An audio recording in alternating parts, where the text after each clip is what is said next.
كلنا بنستنى يوم العيد الصبح علشان نصحى نعمل احلى كوبايه شاي مع احلى بسكوت بالنشادر المقرمش بقى الهش كده اللي بيدوب في كوبايه الشاي وطعمه تحفه. طريقته سهله جدا، تعالوا بقى نشوف هنعمله ازاي.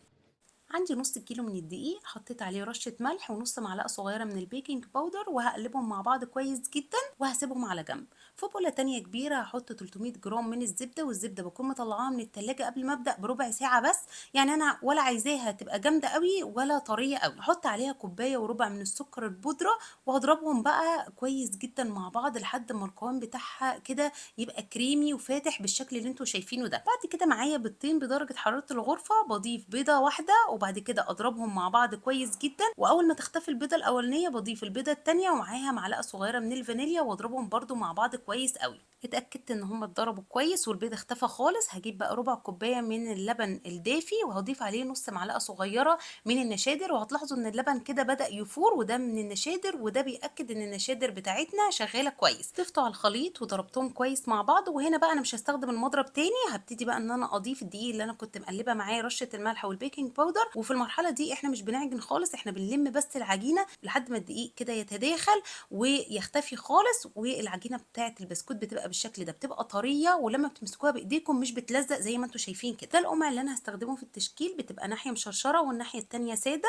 هجيب كيس حلواني احط فيه القمع وبعد كده هقصه على قده، وهبتدي ان انا بقى اخد العجينه بايدي عادي جدا. بتبقى سهله قوي يا جماعه في التشكيل. هحطها في الكيس الحلواني وما تملوش الكيس الحلواني قوي علشان تقدروا تشكلوا بكل سهوله وما يبقاش تقيل على ايديكم. وهنشكله في الصاج، بنبعد بس القمع شويه عن الصاج عشان ما يطلعش معاكم رفيع قوي، ولو الطرف كده محتاج يتساوى بنسويه بايدينا. وهتلاقوا بقى العجينه اتشكلت معاكم بكل سهوله وهتلاقوها ناجحه وحلوه قوي. مش بدهن الصاج بتاعي اي حاجه خالص لان العجينه مليانه زبده، فكده كده مش هيلزق خالص في الصاج. عملت شكل تاني بنفس القمع، بمشي كده بس بميل يمين وشمال علشان يعمل معايا الشكل اللي هو شكل الزجزاج كده شويه. شكله برده كان حلو جدا. لو الجو عندكم حر وحسيتوا ان العجينه سخنت منكم يبقى لازم السيجان تدخل التلاجة على الاقل ربع ساعه قبل ما تدخل الفرن علشان النقشه بتاعه البسكوت تفضل زي ما هي وما يفرش منكم.